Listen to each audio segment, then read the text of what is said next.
ranking the best corners in college football. And boys, we are back here with another tier list update. Today, we're going to be taking a look at the cornerback position. Before we get into today's video, I do want to talk about our sponsor real quick, MMOEXP.com. If you guys want an alternative to buying packs, consider buying coins at MMOEXP and make sure to use code DILL at checkout for 5% off your order. Now, before we do want to head and get into the new cards today, I want to take a look at the old tier list, where honestly, I feel like so much has changed because of all the corners we've gotten, right? And for me, I'm going to go ahead and drop everyone down 2 tiers today. Yeah, the cornerback position, like I was saying, man, I think it has changed a ton. And I still think cards like Xavier Brown, even DAngelo Poole, you can more than get away with using them. I just think we have a new A and S tier today. Now we're going to get it started with some 86 overalls. The first one we got is Bryce Phillips. We are on budget beast watch, and this is a card that is 6'1", so has decent height for the corner spot, 87 speed, 86 acceleration with 83 zone, 84 man. We're looking for 90 zone at this point, potentially 90 man. And for traits, would like to get play ball in air aggressive and would also like to get potentially big hitter on yes as well. And Bryce Phillips for me, I really don't think this Bryce Phillips is that crazy. I'm gonna go ahead and place him in the F tier. After that, we get Kane Savage, and pretty similar card. He's 5'11", 86 speed, 87 acceleration, not the fastest in the world. Also, agility and change direction do seem to be a little bit lower.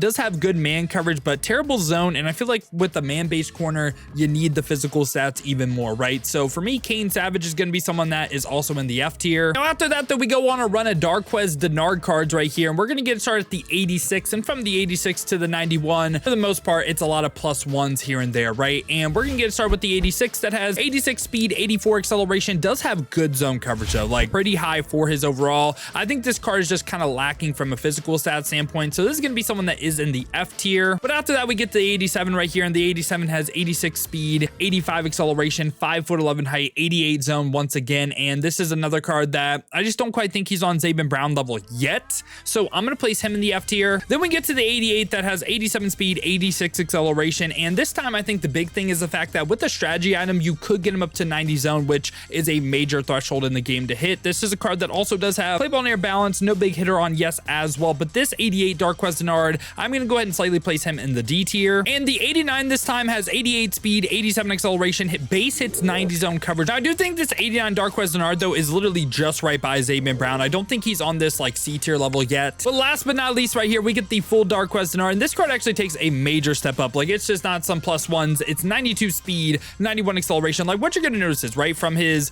89 overall, he had 88 speed, which is 1 less than his overall. This 91 has 1 more speed than his overall. Just kind of think that's funny how that works. And also this card base hits 90 zone, base hits 90 press. Again, I feel like the one weakness is the fact that he's a little bit shorter, but play ball in air balance as well. I think this Darquez Denard card is great.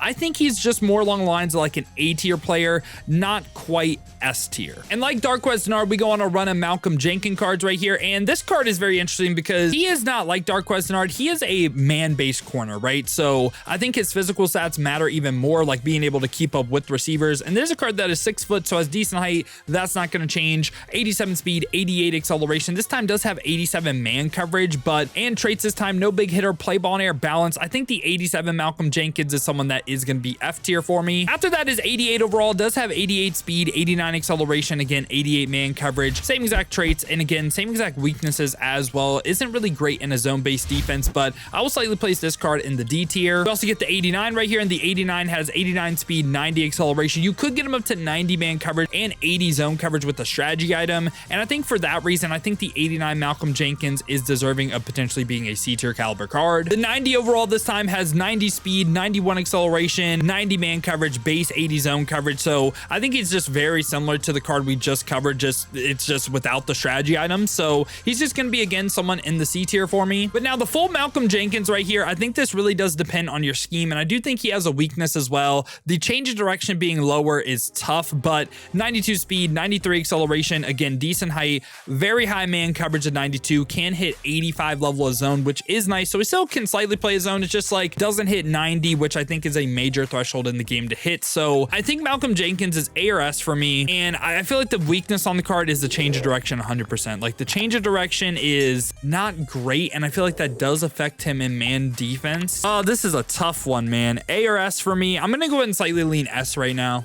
I could see him in the A tier. I may drop him down. And right after that, we get Davon Ross right here, who is 5'10", so a little bit shorter, but 88 speed, 90 acceleration. This time has 87 man coverage, 80 zone, 80 press. And for traits, play ball near conservative, we do not like to see that. I think this card is pretty similar to like 88 overall Malcolm Jenkins, so I'm going to go ahead and slightly place him in the D tier. We also get 88 overall Davison right here from Ohio State. He is 6'2", so has really decent height, 88 speed, 90 acceleration on the card, agility and change of direction, a little bit lower, but has 89 man coverage, 83 zone. I feel like the 6'2" does help him out a ton. Like, height is something that you can't really teach it, right? And this is a card that does have the play ball near aggressive as well. Big hitter on yes, kind of rare traits for a corner. I like this card, and I don't know if I'm going to be overrating him, but man, I'm between either top in the D or bottom in the C for this card. Is he as good as like Aiden Garnes and like Will Johnson? I'd probably say no, but I feel like this card feels better than a D tier card. It's just corner is absolutely loaded. Now, right after that, we get Jermaine Matthews Jr., and this is a card that is 5'11", 89 speed, 89 acceleration, has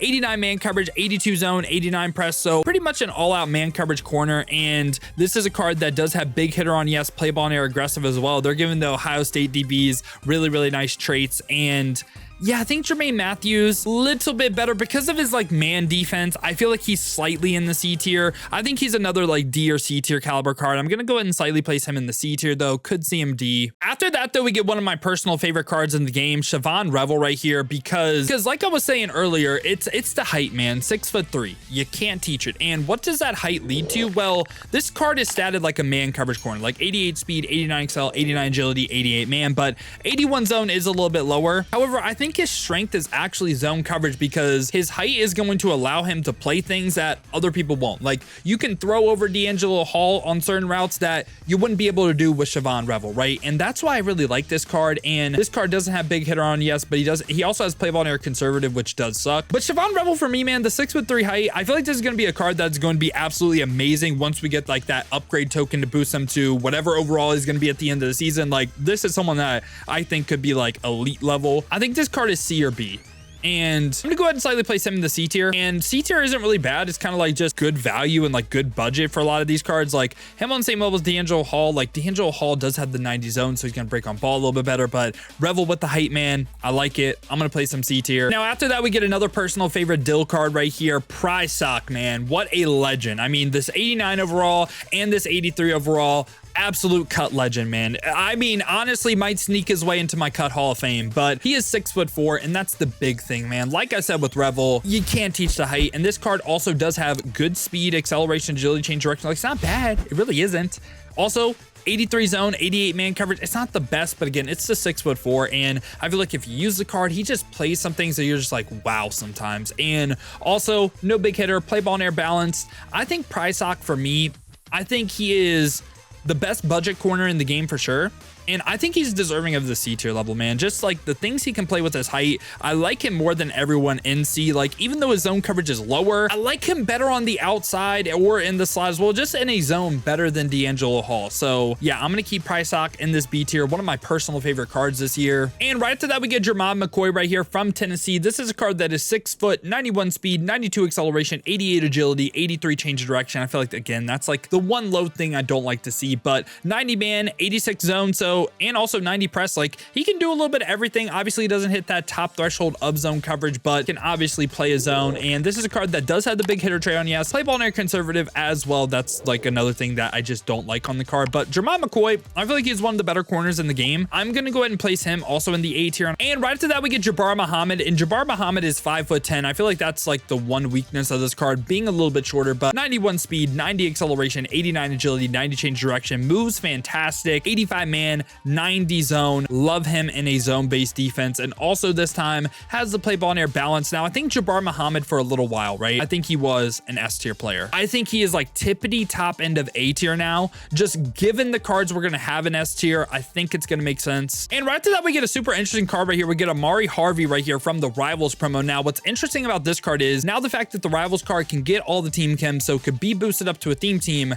Now the squad's gauntlet mode boosting like this card right here makes it it even crazier, right? So this is a card that could potentially be a 92 overall if you win the squad's gauntlet with 92 speed, 88 acceleration, 88 agility, 92 change of direction. And on the theme team, we're talking about a 94 speed corner right here that also has good man, great zone coverage at 92, 87 press, a little bit taller than Jabbar Muhammad as well, with like, I think the same strengths from a movement standpoint. And also this time has play ball and air balance, no big hitter or anything, but I think Amari Harvey is one of the reasons why Jabbar Muhammad isn't an S tier player. And I like Amari Harvey over Malcolm Jenkins as well. I'm going to place him in this S tier. We also get Noel Williams right here, and Noel Williams, kind of like what I said about the other card, I feel like this is another card that kind of makes Jabbar Muhammad not S tier in my opinion, because he's 6'1", so has Jabbar Muhammad beat on the height, 91 speed, 92 acceleration, 91 agility, 90 change of direction, moves very well, has 92 zone coverage as well, also has play ball and air aggressive as well. I feel like Noel Williams is one of the best zone coverage players in the game. I am going to go ahead and place him also in this S tier. After that, we get DAngelo Poole. Now, this is a super tough card for me to rank, okay?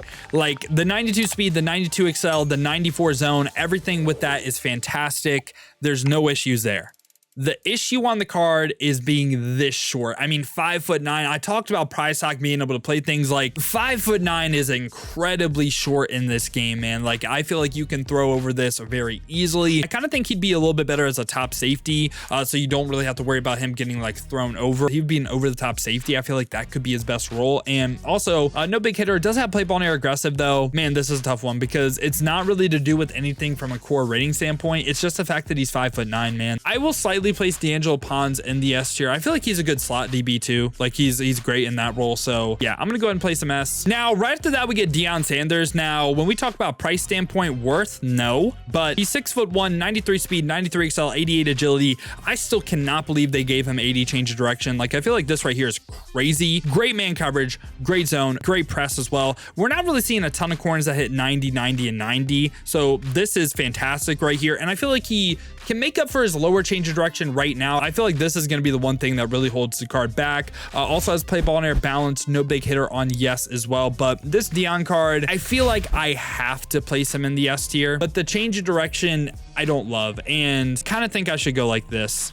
Like, I feel like these three corners are better than Malcolm Jenkins and DAngelo Poole. Yeah, I'm going to drop Jenkins and Poole. You might not like that. I think Benjamin Morrison is probably the best corner in the game right now. 93 speed, 93 acceleration, 93 agility, 88 change direction. So no real weakness from a physical stat standpoint. Has 90 plus zone coverage as well. The man coverage, maybe like Dion with the 95 man a little bit more, but he is 6 foot. He also has play ball and air aggressive, no big hitter on yes. Benjamin Morrison, I think for his price right now too, going for 150K, like, I feel like he's well worth that. Benjamin Morrison for me is going to be a top end of S tier player. And I've debated on even covering this card, but this is going to be like the Deshaun Jackson or other like end legend that we got in previous seasons. But Charles Woodson is 6'1", 94 speed, 94 excel, 94 agility, 94 change of direction, just insane coverage stats. I feel like it's kind of obvious where this card ranks right now, but it's not really about where he ranks right now. It's going to be when the season is over, where does Charles Woodson rank? Like, is Charles Woodson at the end of the season still an S tier player? Based on how we're getting cards right now, I mean, potentially.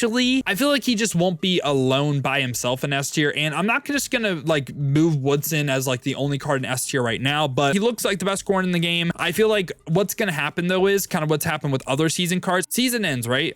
And then next season, we're going to start getting like the silver ball hawks, maybe gold ball hawks. Like, we're going to start getting like those next level abilities for corner, and Woodson isn't going to get those. So I feel like that's going to be a reason why he just is going to lose value fast and lose like how top end he is fast. I hope that makes sense. But yeah, boys, this has been my updated thoughts on the cornerback position in college football ultimate teams. Let me know down below in the comments if you think DAngelo Poole and Malcolm Jenkins should be S tier. I do like these 5 corners over them, and I will say I run more of a zone-based defense. So Malcolm Jenkins, again, man, oh man, Malcolm Jenkins and DAngelo Poole, like I said, I can totally see them in the S tier. So let me know your guys' thoughts down below in the comments though. Hope you guys did enjoy the video today, man. If you did, make sure to leave a like and subscribe for more college football ultimate team content just like this. Now, if you guys do want to go and see me use some of these cards live on stream, have been streaming here on both YouTube and Twitch to watch on YouTube. Make sure to hit that noti bell as well. You'll be notified every time I upload or go live here. Or if you guys want to watch on the Twitch, check the links in the description, hit that Twitch with a follow. But if you guys do want another video to watch, check out this one right here.